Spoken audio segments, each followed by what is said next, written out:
2 દિવસ પહેલાં ઘૂટુ ગામની અંદર ગામજનોની જાગૃતતાના હિસાબે જે કેમિકલયુક્ત જે ટેન્કર પકડ્યું હતું ત્યાર પછી જીપીસીબી પ્રદૂષણ બોર્ડને એ લોકોએ ગ્રામજનોએ ફરિયાદ કરી હતી, પણ પ્રદૂષણ બોર્ડ પણ ત્યાં ઉપસ્થિત થઈ ગયું હતું.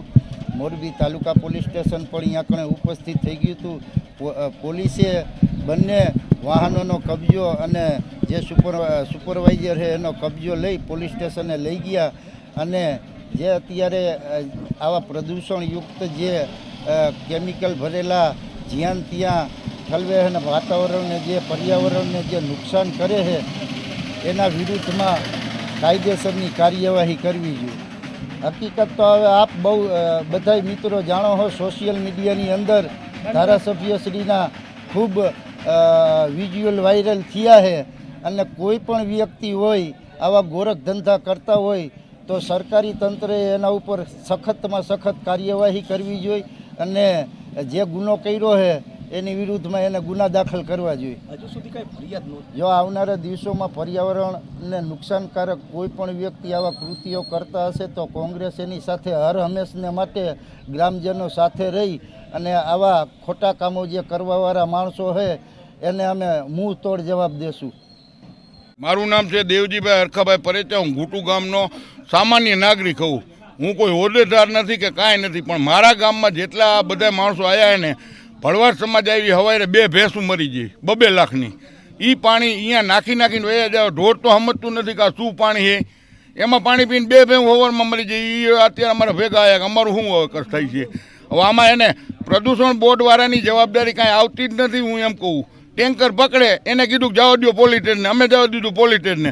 હવે અહીંયા ટેન્કર એ નથી ને એ નથી ને આ એમ કહે કે અમે પોલીસ ખાતાને કીધું છે, જાણ કરી કોનું છે ટેન્કર. પણ તમારે ડ્રાઈવર ક્લિન્ડરને હાજર કરીને પોલીસ સ્ટેશને કહ્યો ને તમે સાહેબ કે ભાઈ આ બેને હાજર કરીને કહ્યો કે કેનું ટેન્કર છે, કયા કારખાનામાં ભરી. મેં એને પહેલાંય કીધું કે અમને ખાલી નામ બતાવી દો, બીજા કારખાનાથી ભરીને બીજા રોડેથી અમારા ગામમાં હું કેમ ઠલવવા આવે. અમારા ગામના અમથા પેપર મિલવાળા બીજા મરાઈ જાય. શું કામ કે બીજેથી ભરીને અહીંયા મોટા કરેના કારખાનાને મોટા નાખે. હવે ગામ અહીંયા જ જવાનું કે કોને નાખ્યું. એટલે એને શું જવાબ દેવો. મારે કામ બીજા કરી જાય, પૈસા બીજા કમાઈ જાય, માલ ખાઈ જાય, મદારીને માઇનના માર ખાય. એવું ધારાસભ્યને બધી ખબર છે આ કેનું ટેન્કર છે, ક્યાંથી ભર્યું છે, ક્યાં નાખ્યું છે. આ તો આવેદનપત્ર દી એ હતું કે આ ભાઈ વિકાસમાં રોડા નાખે. અમારે રોડા ન નાખવા, અમારે વિકાસ કરાવવો. હું તાલુકામાં બેન વિકાસ કરાયો નથી, કરાયો એવું નથી, પણ આવો વિકાસ નથી કરાયો. આ વિનાશ છે, વિકાસ નથી.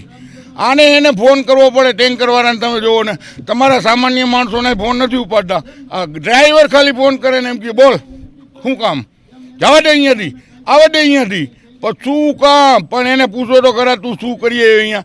આ જીપીસી વાળાને કહી દીધું તમે હાલો અમારા ભેગા, અહીંયા જ્યાં પાણી નાખ્યું એના ઘર સેમ્પલ લેવડાયા. તોય એમ કહે કે રોડેથી ટેન્કર આવતું રિપેર કરીને. અમારા ગામમાં 500 ટેન્કર નીકળે તો પકડીને લઈ આવી નહીં. અમારે શું કામ ભાઈ રોડે જતું એને પૂછવું પડે તું શું ભરી આવ્યો, શું કર્યું છે. અમારી કોઈ જવાબદારી નથી આવતી. અમારા ગામમાં ખાલી કરે એ જ અમને તકલીફ. અમને જો આનું ન્યાય નહીં મળે ને તો અમે ઉગ્ર આંદોલન કરશું, રોડ રસ્તે બંધ કરશું, ગામમાં ટ્રેક્ટર બાયું છોકરા બધા રોડ ફૂઈ જઈશું. પછી શું સરકાર કરે અમે જોઈશું, પગલાં લઈએ કે નથી લેતી. આ અમારો છેલ્લો નિર્ણય. કોર્ટે જવાનો, અમે હાઈકોર્ટમાં જઈશું, સુપ્રીમ કોર્ટમાં જઈશું, બધાનો ન્યાય જોઈએ અમને. અને આ બધા શું છે કે જે કોઈ અહીંયા ધંધો કરે કારખાનાવાળા એ અહીંયા નથી નાખતા. હાલો પણ બીજા કારખાનેથી ભરીને અહીંયા નાખી જાય તો અમારે તો સવારમાં ઉઠીને એના ઘરે જવાનું. આ રાઈટ આખી તો કંઈ રખડી નહીં. મારે 550,000 જમીન છે અને 535 ખરાબો. અમે અત્યાર સુધી કોઈ ઉદ્યોગપતિને નડ્યા નથી, નડવું નથી. પણ આ નડાવે એવું કરે એ નહીં. દબાણ આપણે આવે એમ જ નથી. 60 વર્ષથી હવે શું હવે જીવીને કરવું, દબાણ આવે તો. મને કાંઈ કોઈ કહે જ નહીં. મારું નામ જ અલગ છે, હું અલૌકિક માણસ હોઉં. મને કોઈનો ફોન ન આવે કે તું આ બંધ કરી દે. હું જે ગામના ના આવે, ઘણાને ફોન આવે કે ભાઈ તું મેં આ બંધ કરી દો ને હવે નહીં થાય ને એવું. તો ઘણાએ મને કીધું. એ હવે એમાં ને એમાં હોય, બીજું કોણ હોય તમને ન ખબર. આનું જો ફોન કરતા એના જો હોય. પણ આપણે કાંઈ એનાથી કોઈથી બીતા નથી. ન્યાય મારે જોઈએ. મારે ન્યાય સિવાય હલવું નથી. ન્યાય જોઈએ મારે, બીજું કંઈ નથી જોતું. ગામજનોની રજૂઆત એ છે કે ભાઈ આમાં કોઈ પણ જવાબદાર વ્યક્તિ હોય ને જે કંઈ પણ પકડાય તો એના ઉપરની કાર્યવાહી થાય ને એમનું આશ્વાસન એ જ છે કે અમને આના ઉપર કાર્યવાહી થઈ શકે.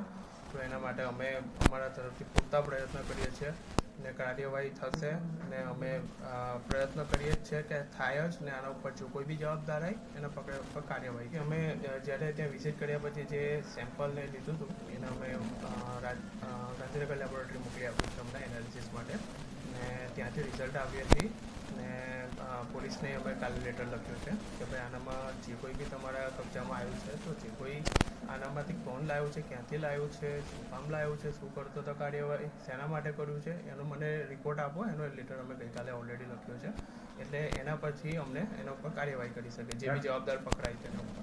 પ્રાથમિક દ્રષ્ટિએ અમને તે નમૂનામાં જે બોટમથી લીધો હતો એને જોતાં અમને એવું લાગે છે કે લાઇટ એસિડિક હોઈ શકે. એટલે એસિડિક હોય તો એના જે સેમ્પલ છે એને અમે ફર્ધર એની સાથે શું મિક્સચર છે, રસાયણ શું છે એ બધું અમે ત્યાં અમારા લેબોરેટરીમાં મોકલ્યું છે. ત્યાંથી એનાલિસિસ કર્યાથી ફર્ધર એનામાંથી પેરામીટર ક્લિયર થઈ શકે. અમારા અભિપ્રાય વગર ટેન્કર છોડવા કરતાં અમે જ્યારે એમને પોલીસ સ્ટેશન ટેન્કર ગયું હોય ને પોલીસ સ્ટેશન ત્યાંથી જે એ લોકોના અંડરમાં કબજામાં હોય ઓલરેડી અમે ગયા તેના પહેલાં એ લોકો પોલીસ સ્ટેશન ક્લીનરને લઈ ગયા હતા ને ટેન્કર પણ ત્યાં મુકાવડાવી દીધું હતું ગ્રામજનો દ્વારા. એટલે ત્યાં એમના કબજામાં આવ્યા પછી એમને શું કાર્યવાહી કરી છે એનો રિપોર્ટ મેં ઓલરેડી માંગ્યો છે એમની પાસેથી. એમને કાર્યવાહી જ્યાં સુધી એમનાથી પૂરી ના થાય તો એમને ના છોડવું.